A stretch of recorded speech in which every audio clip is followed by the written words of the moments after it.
Sir, Visavadar વિધાનસભાની ચૂંટણી જે પેટા ચૂંટણી યોજાઈ હતી તેમનું મતદાન તો પૂર્ણ થઈ ગયું, પરંતુ જે આક્ષેપો થયા હતા તેમાં મહત્વના સમાચાર હવે સામે આવી રહ્યા છે.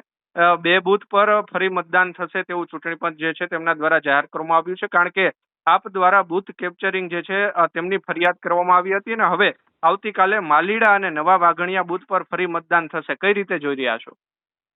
જુઓ, હવે રીપોલિંગ થાય એમાં કોને કેટલા મત મળે કે ન મળે એ જુદી ઘટના છે, પણ પહેલી વાત તો એ કે ચૂંટણી પંચે આમ આદમી પાર્ટીની ફરિયાદને વાજિબ માની છે કે બૂથ કેપ્ચરિંગ થયું છે.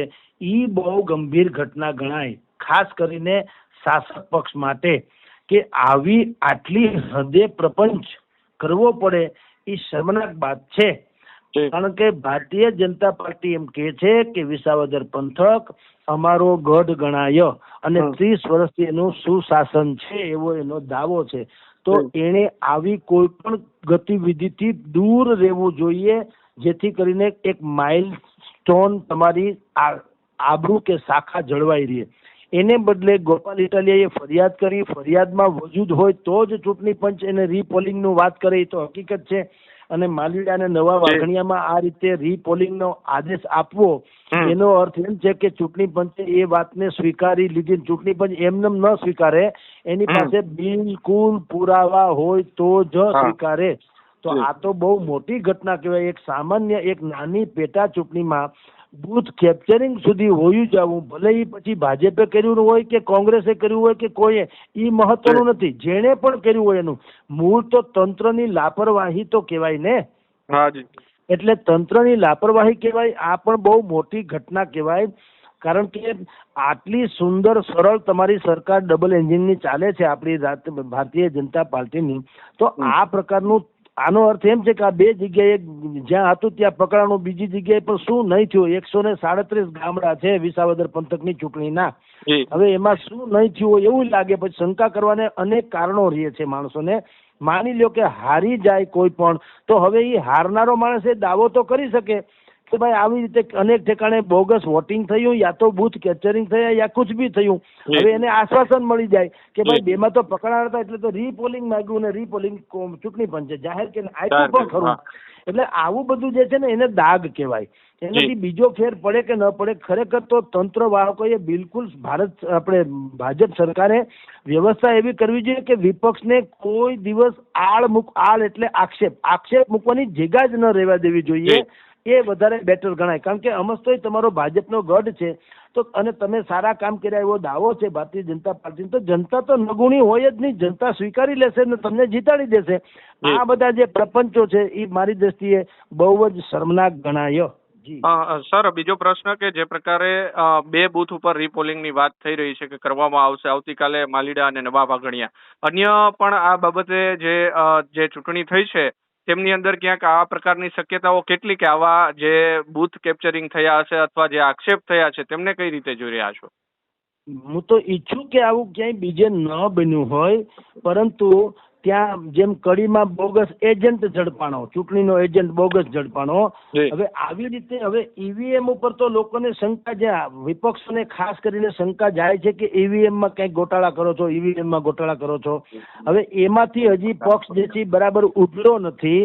ત્યાં વળી આ બૂથ કેપ્ચરિંગ સુધીના અત્યારના આવી ડિજિટલી ટેકનોલોજીના જમાનામાં બૂથ કેપ્ચરિંગ કે આવો પ્રકારનું બોગસ વોટિંગ કે આ ઉચિત ન ગણાય, અને બીજી જગ્યાએ શંકા કરવાની આ લોકોએ જગ્યા કરી દીધી. આનો અર્થ એમ થયો કે આ બેમાં માલીડા અને નવા વાઘણિયામાં જે થયું, માની લ્યો એમાં તો થયું. હવે મેં આગળ તમને પહેલા જ કીધું એમ કે હવે કોઈ પણ પરાજિત ઉમેદવાર કહી શકશે કે ભારતીય કોઈ પણ તંત્ર વાહકોની મીઠી નજર તળે જેનામાં જે તાકાત હતી એને ખોટું કર્યું એટલે જીતી ગયા, આવું કહેવાની એને જગ્યા કરી દીધી.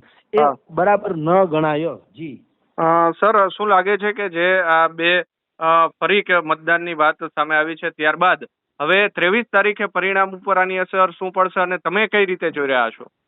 ના, આ બે બૂથમાં જે છે ને એમાં હોય તો પણ 1000-2000 લોકોનું મતદાન કદાચિત હોય તો એવડો મોટો ફેર ન પડે. જોકે turf fight Bharatiya Janata party અને આમ આદમી આ બંને વચ્ચે ટર્ફ ફાઇટ હતી, બિલકુલ જ. એટલે રસાકસી ભર્યું. પણ એટલો બધો ગાળો ભાજપ અને આમમાં બેયમાં કહું છું, ભાજપનો દાવો પણ છે કે અમે 30 ભાઈ કિરીટભાઈએ તો કીધું અમે 50,000 મતથી જીતશું. હવે માની લો કે એનો દાવો સાચો ઠરે તો અહીંયા જે 2 બૂથના મતદાન રીપોલિંગ થાય એમાં કોઈ ફેર, બધા મત ધારો કે ભાજપને મળી જાય તો પણ કઈ ફેર ન પડે, બધા મત આમ આદમીને મળી જાય તો પણ ફેર ન પડે. કારણ કે 50,000 મતથી જીતનારો માણસ 48,000 મતથી જીતે કે 40,000 મતથી શું ફેર પડે? જીત હોતી હે. એટલે 2 બૂથથી કઈ ફેર લાંબો પડે એમ નથી. કારણ કે ગાળો બંને વચ્ચે, આમ આદમી પાર્ટી અને ભારતીય જનતા પાર્ટી બંને વચ્ચે ગાળો છે એ બહુ લાંબો છે. કહેનારા જે લોકો છે એ લોકો મને એમ કે છે કે 15 થી 20,000 મતે હાર જીત થશે. પેલા 20,000 ની વાત હતી, એમાં 15 સુધી આવ્યા. પણ કોઈ એમ નથી કહેતા કે 1,000-2,000 મતથી હાર જીત થશે. 15-20,000 નું કે છે. તો એમાં 2 બૂથ થી કાંઈ પણ થાય, ગમે તેમ આડાવું તો બહુ ફેર પડે નહીં પરિણામમાં. જી બિલકુલ સર. છેલ્લો સવાલ, તમારા મતે અત્યારે કોણ આગળ ચાલી રહ્યું છે? ગોપાલ ઇટાલિયા. હવે એમાં એવું છે, મારા મતે એટલે એમાં હું ઈચ્છા નથી ધારતો અને હું જ્યોતિષી નથી, પણ આપણે જે ત્યાં વિસાવદર પંથકના જેટલા તજજ્ઞો છે, રાજનીતિજ્ઞો છે, શિક્ષણ શાસ્ત્રીઓ છે, બાકી આ ક્ષેત્રના ભારતીય જનતા પાર્ટીના, આમ આદમીના, કોંગ્રેસના બધાના ન્યુટ્રલ લોકો છે, ઉમેદવાર નહીં, સમર્થક નહીં, કાંઈ નહીં, જેણે પાયામાં કામ કર્યું હોય એવા લોકોથી માંડી એવા હું 50 જણાના રોજના સંપર્કમાં હોઉં છું ને અપડેટ લઉં છું અને પાછા વેરિફિકેશન કરું છું. અપડેટમાં એવું છે, કેટલાક ભાજપના હોય તો સ્વાભાવિક ભાજપ તરફે બોલે, આમ આદમીમાં ગોપાલ ઇટાલિયાના લોકો હોય ગોપાલ ઇટાલિયાની ફેવર જ વાત કરે. એટલે આપણે ક્રોસ ક્વેશ્ચન બધાને પૂછીએ છીએ, વાકુતરાસુ દરેકે 40-50 લોકોમાંથી, અને બધાનું કહેવાનું અંતે એવું નીકળ્યું કે જીતશે તો ગોપાલ ઇટાલિયા જ. ખાલી હાર જીતની જે સંખ્યા છે એ થોડી ઘટે વધે એવું બને, આવું ઈ લોકોનું આંકલન છે. એટલે આપણે કહીએ છીએ આ બધા જેમ અત્યાર સુધી કહેતા આવ્યા તેમ કે ભાઈ અત્યારે ઘોડો જે વિનમાં છે એ ગોપાલ ઇટાલિયાનો છે અને કડીમાં ભારતીય જનતા પાર્ટી જીતી જશે. જી સર, ખૂબ ખૂબ આભાર સ્વરાજ સાથે જોડાવા માટે.